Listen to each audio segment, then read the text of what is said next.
IBS ಇದೆಯಾ, ನಿಮಗೆ digestion issues ಇದೆಯಾ, ಒಂದು ಸಿಂಪಲ್ ಥಿಂಗ್ ಮಾಡಬೇಕಾಗಿರೋದು ನೀವು ಜಸ್ಟ್ ವಾಕಿಂಗ್.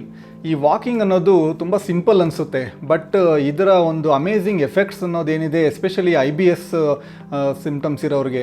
ಯಾಕಂದರೆ ನಿಮ್ಮ ಡೈಜೆಷನ್ನು ಬೂಸ್ಟ್ ಮಾಡುತ್ತೆ, ಕರಳಲ್ಲಿ ಇರೋ ಮಸಲ್ಸ್ನ ರಿಲ್ಯಾಕ್ಸ್ ಮಾಡುತ್ತೆ. ಸೊ ಸ್ಮೂತ್ ಮೂಮೆಂಟ್ ಆಫ್ ನಮ್ಮ ಫುಡ್ಡು ವೇಸ್ಟ್ ಎಲ್ಲ ಹೋಗಲಿಕ್ಕೆ. ಸೊ ಇದರಿಂದ ನಿಮಗೆ ಹೊಟ್ಟೆ ಉಬ್ಬರ, ಗ್ಯಾಸು, ಮಲಬದ್ಧತೆ ಇದೆಲ್ಲ ಕಡಿಮೆ ಆಗುತ್ತೆ. ರೆಗ್ಯುಲರಾಗಿ ವಾಕಿಂಗ್ ಮಾಡೋದು ಎಸ್ಪೆಷಲಿ ಈ ಕಾನ್ಸ್ಟಿಪೇಷನ್ ಡಾಮಿನೆಂಟ್ IBS ಇರುತ್ತಲ್ಲ ಅಂಥವ್ರಿಗೆ ತುಂಬ ಒಳ್ಳೆಯದು.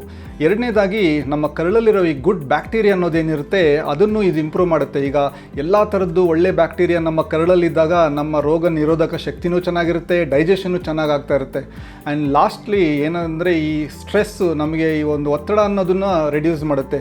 ಈ IBS ಅಲ್ಲಿ ಮೇಯ್ನ್ಲಿ ನಮ್ಮ ಬ್ರೈನ್ ಗಟ್ ಆಕ್ಸಿಸ್ ಇಶ್ಯೂ. ಸೊ ನೀವು ಸ್ಟ್ರೆಸ್ ಲೆವೆಲ್ಸ್ ಕಡಿಮೆ ಆದಾಗ ನಿಮ್ಮ ಡೈಜೆಷನ್ನು ಇಂಪ್ರೂವ್ ಆಗುತ್ತೆ. ಸೊ ಎಲ್ಲ ಥರದ ಒಂದು ಅದ್ಭುತ ಒಂದು ಬೆನಿಫಿಟ್ ಇರುತ್ತೆ ರೆಗ್ಯುಲರ್ ವಾಕಿಂಗಿಂದ.